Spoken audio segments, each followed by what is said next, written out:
Well, the stock markets plunged again today. President Trump's response: more tariffs on Canada. The trade war is on. Today, he threatened to increase tariffs on Canadian aluminum and steel by 25%, bringing it up to 50% starting Wednesday. This is in response to the 25% tariff Ontario recently imposed on electricity it delivers to the U.S. And President Trump has said multiple times, don't get caught up in short-sightedness. This short-term pain is for long-term gain. Think of it like rebuilding a house. You got to tear out the rotten foundation, which is not fun, before you can make it stronger. His tariffs are to accomplish three main goals, really. One, to cut out unfair trade deals with other countries that have been ripping us off. Two, bring jobs and manufacturing back to America, creating revenue, prosperity. And three, forcing national security, like stopping the flow of deadly fentanyl that is killing tens of thousands of Americans. What does all of this have in common? Laying the groundwork to put America first. So the question is, will this work in the end? Anthony Sicaro, president of Providence Financial and Insurance Services, joins me now. Anthony, will this strategy pay off in the end? Is the push to rebuild Trump's pre-COVID economy worth the short-term turmoil and pain, especially with investors kind of frustrated over the tariff uncertainty? Well, that's the question. Unfortunately, I think a lot of people on both sides are looking at it more from an emotional point of view. There are people that are pro-Trump, and there are certainly people that are anti-Trump. But when you look at it from a political business point of view, and that's where he's coming at it from, it's a business point of view. Running the country should be like running a business, and contrary to what a lot of people say, he's good at running businesses. The reality is, I agree with his assessment. You do have to tear down the house before you build it back up again. If you're going to build a house, or you're going to build any type of structure, high rise or anything else, most of the time is spent in the foundation. And now what we're doing is we're just getting back to even, because a lot of these countries have had tariffs on us that we've just allowed them to do. And it's not that we're slapping on tariffs that are unfair. I think we're just leveling the playing field. I think that's all he's doing. There's certainly going to be some pain.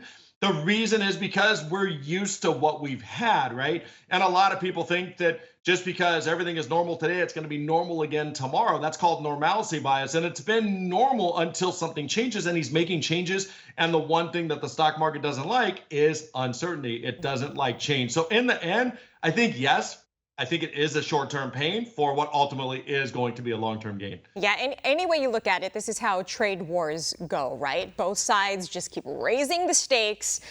Trump's art of the deal strategy is really America first in the end, but how long will this take?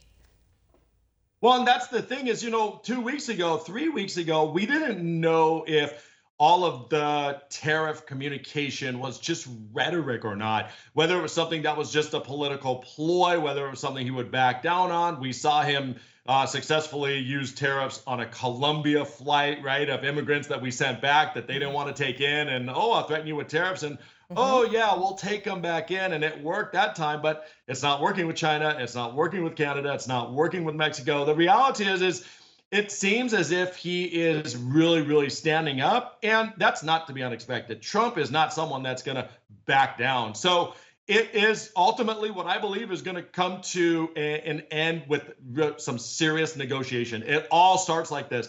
I'm an attorney, and when you start a negotiation, you ask for way more than you ever thought so that you can settle with where you want to actually be. And I think that's what's happening, is just part of his negotiation tactic. So I think in the end, it's all going to work out.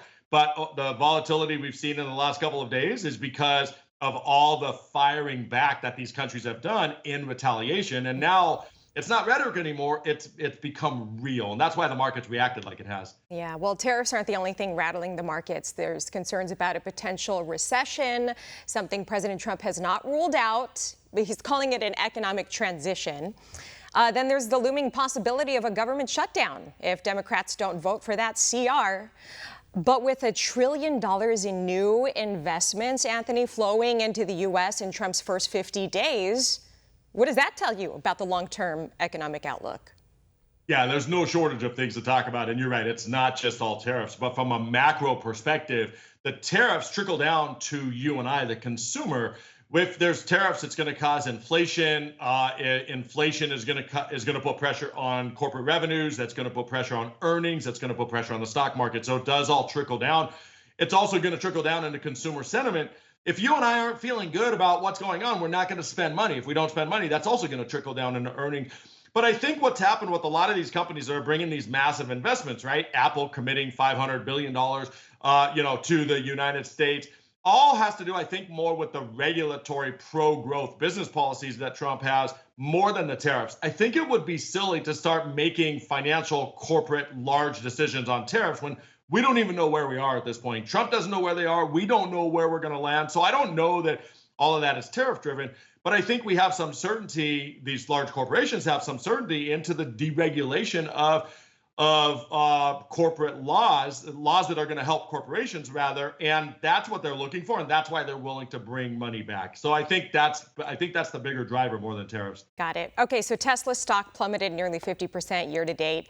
Today, President Trump is buying a Tesla. He's going to make a big show of it. What impact might this have on Tesla's stock and public perception?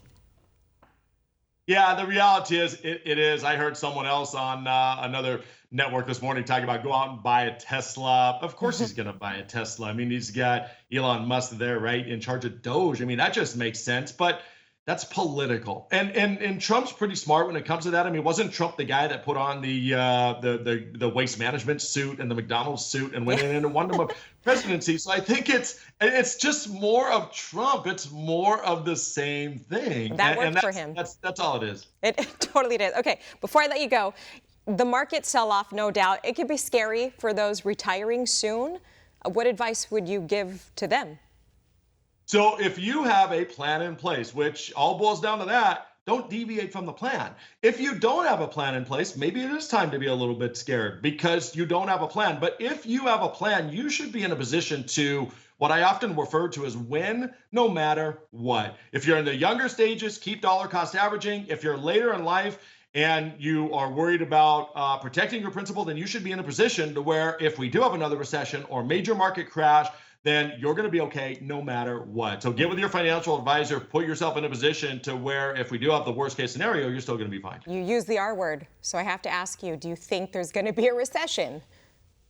It's possible. I mean, it's certainly possible more than it was 3 weeks ago, right? When market hit all-time highs. But the reality is where the S&P 500 is down now 8.5%, I think, from its all-time highs. So we're right about there. I say yes, we probably go into a recession. But I'm also going to say, so what? Who cares? We've had 15 years of 15% plus returns. It doesn't matter. There are going to be ups and downs. One thing that I'm not a big fan of is talking about what happens today, what happens this month. Your life is not today. Your life is not this month. Your life is the rest of your life, whatever time you have. Have a long-term perspective, and a recession doesn't matter no matter where you are in life. So yes, I think we will cross that bridge, but I don't think it's going to be anything major. Okay, thanks for the inspiration.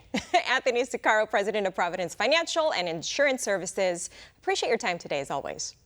Thank you, Alicia. For all our viewers asking where One America News is heading in the future, we would like to introduce you to OAN Live. OAN Live is the best way to stay up to date on all of the hard-hitting, straight-shooting, national and international headlines. And the best part is, OAN Live is only $4.99 per month.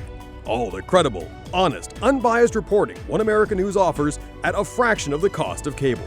Just go to OANN.com to easily sign up for OAN Live and stay informed.